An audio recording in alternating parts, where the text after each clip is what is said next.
কাবা শরীফ এমন একটা জায়গা যার উপর দিয়ে আজ পর্যন্ত কোনো পাখি উড়ে যায়নি, দুনিয়া কোনো বিমানও তার উপর দিয়ে যেতে পারেনি।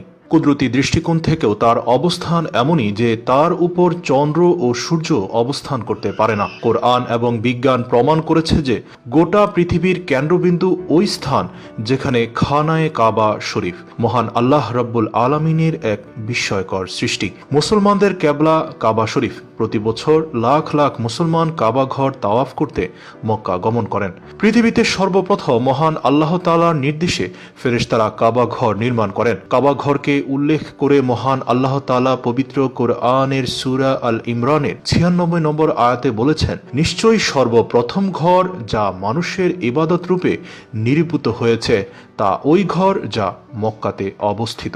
কাবা ঘরটি আল্লাহ তাআলার আরশে মুআল্লামার ছায়াতলে সোজাসুজি বাইতুল মামুরের আকৃতি অনুসারে স্থাপন করেন। হযরত আদম আলাইহিসসালাম ও মা হাওয়া আলাইহিসসালাম উভয়ে আল্লাহ তাআলার কাছে ইবাদতের জন্য একটি মসজিদের প্রার্থনা করেন। আল্লাহ তাআলা তাদের দোয়া কবুল করেন এবং বাইতুল মামুরের আকৃতিতে পবিত্র কাবা ঘর স্থাপন করেন। এখানে হযরত আদম আলাইহিসসালাম সন্তুষ্ট চিত্তে আল্লাহ তাআলার ইবাদত করতে থাকতেন। এর অনেক তাফসীরবিদের মতে মানব সৃষ্টিরও বহু আগে মহান আল্লাহ তাআলা কাবা ঘর সৃষ্টি করেন। তাফসীরবিদ মাজাহিদ বলেন, আল্লাহ রাব্বুল আলামিন বাইতুল্লাহর স্থানকে সমগ্র ভূপৃষ্ঠ থেকে 2000 বছর আগে সৃষ্টি করেন। মুসলিম শরীফের একটি হাদিসে হযরত আবু যর গিফারি হতে বর্ণনা হয়েছে, রাসূলুল্লাহ সাল্লাল্লাহু আলাইহি ওয়াসাল্লাম তার একটি প্রশ্নের উত্তরে বলেছিলেন, বিশ্বের সর্বপ্রথম মসজিদ হলো মসজিদে হারাম, এর পরের মসজিদ হলো মসজিদে আকসা। মসজিদে হারাম নির্মাণের 40 বছর পর মসজিদে আকসা নির্মিত হয়। হযরত আদম আলাইহিসসালাম কাবা ঘর আল্লাহর আদেশে পুনর্নির্মাণ করেন। এরপর বহুদিন অতিক্রম হলো, শত শত বছর অতিবাহিত হলো। আল্লাহর বান্দারা কাবা ঘর জিয়ারত করত, আল্লাহর কাছে হাজিরা দিত। এ কাবা ঘরে সমবেত হই কাবা ঘরে এসে মহান আল্লাহর পবিত্রতা ও অংশীদারহীনতা ঘোষণা দিত। লাব্বাইক আল্লাহুম্মা লাব্বাইক ইন্নাল হামদা ওয়ান নি'মাতা লাকাল মুলক লা শারীকা লাকা লাব্বাইক। এভাবে চলতে চলতে দিন গত হতে থাকলো।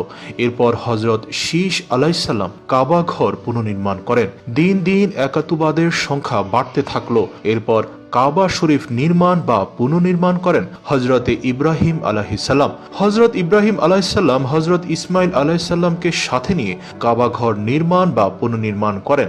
হযরত ইব্রাহিম আলাইহিসসালাম কাবা ঘর সংস্কার করে আল্লাহর দরবারে দোয়া করেন, হে আমার প্রতিপালক, আমাদের উভয়কে আজ্ঞাবহ করো, আমাদের বংশ থেকে একটি অনুগত দল সৃষ্টি করো, আমাদের হজের রীতিনীতি বলে দাও এবং আমাদের ক্ষমা করো, নিশ্চয়ই তুমি দয়ালু।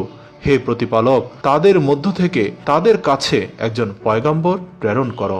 অর্থাৎ ইব্রাহিম আলাইহিসসালাম বলেছিলেন তার বংশধরের মধ্যে সর্বশ্রেষ্ঠ পয়গম্বর আসার মিনতি করেছিলেন আল্লাহ রাব্বুল আলামিনের কাছে, যিনি তাদের কাছে তোমাদের আয়াত তেলাওয়াত করবেন, তাদেরকে কিতাব ও হিকমত শিক্ষা দিবেন এবং পবিত্র করবেন, নিশ্চয়ই তুমি মহাপরাক্রমশালী। আল্লাহ রাব্বুল ইজ্জত হযরত ইব্রাহিম আলাইহিসসালাম ও হযরত ইসমাইল আলাইহিসসালাম এর বংশ হতে হযরত মুহাম্মদ সাল্লাল্লাহু আলাইহি ওয়াসাল্লামকে শেষ নবী ও রাসূল হিসেবে পৃথিবীতে প্রেরণ করেন। এরপর কয়েকশো বছর গত হলো, পবিত্র কাবা ঘর সংস্কার করলো আমালিকা সম্প্রদায়। তারপর আরো শ বছর কিংবা হাজার হাজার বছর পরে কাবা ঘর সংস্কার করলো মক্কার জুরহা সম্প্রদায়। আরবের অর্থাৎ মক্কায় যে সকল গোষ্ঠী বা সম্প্রদায়ের প্রতিপত্তি ছিল তাদের দায়িত্ব থাকতো কাবা শরীফ রক্ষণাবেক্ষণের। এই দায়িত্ব পালনকে তারা সম্মানিত ও গর্বের মনে করত।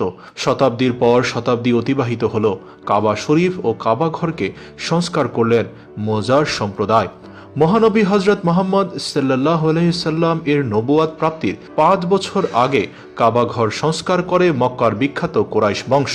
এই কুরাইশ বংশেই মহানবী হযরত মুহাম্মদ সাল্লাল্লাহু আলাইহি সাল্লাম 570 খ্রিস্টাব্দে জন্মগ্রহণ করেন। কুরাইশরা কাবা শরীফ সংস্কারের পর হাজরে আসওয়াদ স্থাপন নিয়ে মতভেদ দেখা দেয়। সকলের সম্মতিক্রমে আল্লাহর রাসূল কাবা গৃহে হাজরে আসওয়াদ কাবা শরীফে স্থাপন করেন। মুহাম্মদ সাল্লাল্লাহু আলাইহি সাল্লাম জীবিত অবস্থায় 64 হিজরিতে আব্দুল্লাহ ইবনে জুবাইর রাদিয়াল্লাহু কাবা শরীফ পুনরায় সংস্কার করেন। হাজ্জাজ বিন ইউসুফ 74 হিজরিতে কাবা শরীফ সংস্কার করেন। সুদীর্ঘ 1400 বছরে কাবা গৃহে কোনো সংস্কারের প্রয়োজন হয়নি, শুধুমাত্র কাবাঘরের চারপাশে অবস্থিত মসজিদে হারামের পরিবর্ধন, সংস্কার বা সৌন্দর্য বৃদ্ধি করা হয়েছে। কাবাঘরের রক্ষণাবেক্ষণের দায়িত্ব সৌদি রাজ পরিবারের। ভৌগোলিক দিক দিয়ে মক্কা ও আরব উপদ্বীপ এশিয়া, ইউরোপ ও আফ্রিকার মধ্যস্থলে অবস্থিত। মক্কা নগরী পৃথিবীর কেন্দ্রস্থলে হওয়ায় মহান আল্লাহ কাবাঘর মক্কাতেই স্থাপন করেন। পবিত্র হজ পালন করতে লাখ লাখ মুসলমান মক্কা শরীফে আগমন করেন। জিলহজ মাসের 8 থেকে 12 তারিখের মধ্যে মূল হজ অনুষ্ঠিত হয়। জিলহজ মাসের 10 তারিখ ঈদুল আজহার দিন। এদিন কোরবানি দিতে হয়, যা হজরত ইব্রাহিম আলাইসাল্লাম ও হজরত ইসমাইল আলাইসাল্লাম এর স্মৃতি বহন করে চলেছে হাজার হাজার বছর ধরে। জমজম কূপ ও ঠিক তেমনি হজরত ইসমাইল আলাইসাল্লাম ও তার মা বিবি হাজরা আলাইসাল্লাম এর স্মৃতি বহন করে চলেছে। এ জমজম কূপ মহান আল্লাহর কুদরতের অপরূপ ক্ষমতার বহিঃপ্রকাশ মাত্র। হজ মুসলমানদের ইমানের অন্যতম স্তম্ভ। আরবের মক্কা নগরী পবিত্র কাবা ঘর হেফাজতের মালিক মহান আল্লাহ নিজেই।